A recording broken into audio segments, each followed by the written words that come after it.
चलिए प्रूव करते हैं। Prove that 3 + 2√5 is irrational. हमको प्रूव करना है कि 3 + 2√5 इज इरेशनल, ठीक ना। तो देखिए इसको प्रूव करना बहुत ही आसान है। जैसे अगर आप लोग √3 को, √2 को, √5 को प्रूव कर रहे थे, उसके कंपेयर में इस टाइप के क्वेश्चन को प्रूव करना बहुत ही ज़्यादा आसान है, ठीक है। चलिए तो देखिए क्या करते हैं, हम लोग मान लेते हैं पहले कि लेट अस एज्यूम दैट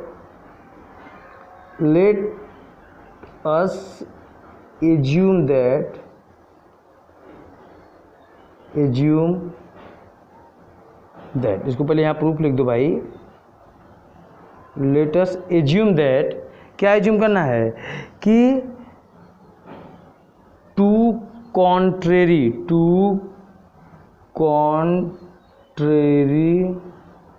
मतलब जो बात मैं माना उस बात गलत भी हो सकता है ना। कॉन्ट्रेरी मतलब उल्टा मान लेना, क्या कि 3 + 2√5 इज रेशनल। हमने क्या मान लिया, हमको तो प्रूव करना था क्या कि यह एक इरेशनल नंबर है, लेकिन हमने क्या मान लिया, 3 + 2√5 को क्या मान लिया, एक रेशनल नंबर मान लिया, ठीक है। अच्छा देखिए हम लोग किसी भी चीज़ को दो तरीके से प्रूव कर सकते हैं। जैसे देखो मान लो ये जानते हो आपकी रियल नंबर है, तो रियल नंबर जानते ही हो कि दो चीज़ों से मिलकर बना, या तो वह रेशनल होगा चाहे वह इरेशनल होगा, इसमें नो डाउट। कोई रियल नंबर है तो यह रेशनल या इरेशनल, कोई तीसरा चीज़ हो सकता है क्या, नहीं, तो कोई तीसरा चीज़ नहीं हो सकता, कोई तीसरा नहीं हो सकता, या तो रेशनल होगा या तो इरेशनल होगा। अच्छा अगर मैं किसी रियल नंबर को यह प्रूव कर दूं कि यह रेशनल नहीं है, अगर मैं किसी रियल नंबर को ये प्रूव कर दूं ये रेशनल नहीं है, तो क्या हो जाएगा, तब तो हो जाएगा ना कि वह क्या हो गया, वह एक इरेशनल है। तो वो प्रूफ हो गया ना कि वो क्या है, वो है एक इरेशनल। बस सेम टू सेम यही बात करेंगे यहाँ भी ना, तो हमने ये तो माना है रेशनल है। अच्छा जब ये रेशनल हो तो किस प्रकार से होगा, ये होगा भाई 3 + 2√5 जो होगा, तो रेशनल नंबर का डिफिनेशन क्या होता है कि any number is in the form of P/Q where Q ≠ = 0 where P and Q are integer, होता है ना। हाँ तो उसी प्रकार हमने क्या मान लिया कि ये मान लो A/B या P/Q कुछ भी मान लो कि क्या हो जाए, इस फॉर्म में हो गया, ठीक है। और यहाँ पर A और B क्या है, where A and B, where A and B are integer. यहाँ पर A और B क्या है, इंटीजर हैं। हमने जब इसका इंट्रोडक्शन पार्ट पढ़ा रहे थे 1.2 का, तो वहाँ पर मैंने बताया है इंटीजर क्या होते हैं, फ्रैक्शन क्या होते हैं, रियल नंबर क्या होते हैं ना। फ्रैक्शन और रेशनल नंबर में क्या अंतर होता है, हमने ये भी बात वहाँ पर समझाई हुई है, ठीक है। चलो अच्छा ये क्या होगा, 3 + 2√5 = A/B हो गया। अब देखिए 2√5 = क्या हो जाएगा, ये हो जाएगा भाई A/B हो जाएगा, ठीक है बिल्कुल। अच्छा ये आएगा इधर तो आ जाएगा -3, ठीक। हाँ तो हो जाएगा 2√5 = कितना हो गया, ये हो गया A - 3B अपान में क्या हो गया, ये हो गया B, तो हो गया √5 =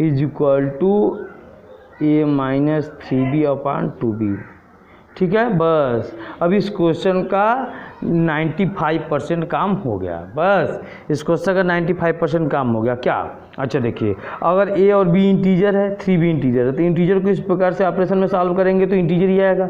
नीचे 2B भी इंटीजर है, अब एक इंटीजर अपान इंटीजर करेंगे तो क्या रहेगा, यह इंटीजर ही तो रहेगा। अच्छा जब इंटीजर हो गया तो क्या हो गया, ये बन गया आपका रेशनल। रेशनल अपान रेशनल करेंगे तो क्या हो जाएगा, ये रेशनल हो जाएगा ना। इंटीजर अपान इंटीजर करोगे तो रेशनल बनेगा। तो इसका मतलब क्या होगा, लिख दोगे since A and B are integer, ठीक है। अब क्योंकि क्या A और B इंटीजर है, तो इंटीजर है तो इसका मतलब क्या हो जाएगा, ये आपका रेशनल हो जाएगा। इसके देयरफॉर क्या हो जाएगा, ये हो जाएगा A - 3B अपान में 2B इज रेशनल। ये क्या होगा भाई, ये आपका रेशनल हो गया ना। जब ये रेशनल हो गया, अच्छा ये रेशनल है तो इसको भी रेशनल होना चाहिए, तो हम लोग कह देंगे भाई चलिए तो अगर ये रेशनल है तो ये भी रेशनल हो जाएगा। क्या ये बात सही है या गलत है, वो बात तो अलग है ना। लेकिन अगर ये रेशनल है तो रेशनल जिसके इक्वल होगा वो रेशनल के होना चाहिए ना। तो इसका मतलब क्या हो गया कि √5 इज आल्सो रेशनल। ठीक है, ये हमने रूट 5 को क्या कह दिया कि रेशनल है, जबकि ये बात क्या है, गलत है कि सही है। अगर ये रेशनल है तो ये भी रेशनल हमने कह दिया, लेकिन ये बात क्या हो गई, गलत हो गया ना, क्योंकि बट फैक्ट क्या है, फैक्ट तो ये है कि रूट 5 क्या होता है, एक इरेशनल नंबर होता है। रूट 5 क्या होता है भाई, एक इरेशनल होता है ना। तो क्या हो जाएगा, बट फैक्ट क्या है, but fact is root 5 irrational, root 5 is irrational.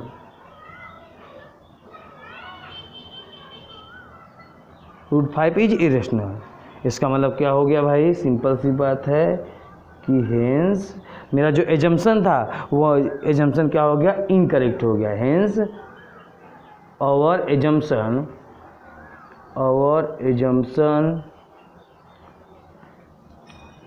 Is incorrect, is incorrect हो गया। बात समझ में आ गया। तो इसका मतलब क्या होगा, हम लोग ने यहाँ से क्या कंक्लूजन निकाला, सो वी कंक्लूड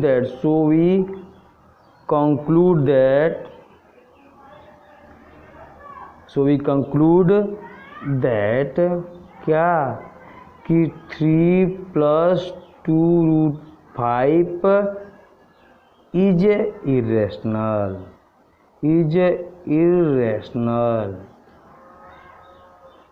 समझ में आया, अच्छे से राइट डाउन कर लीजिए इसको।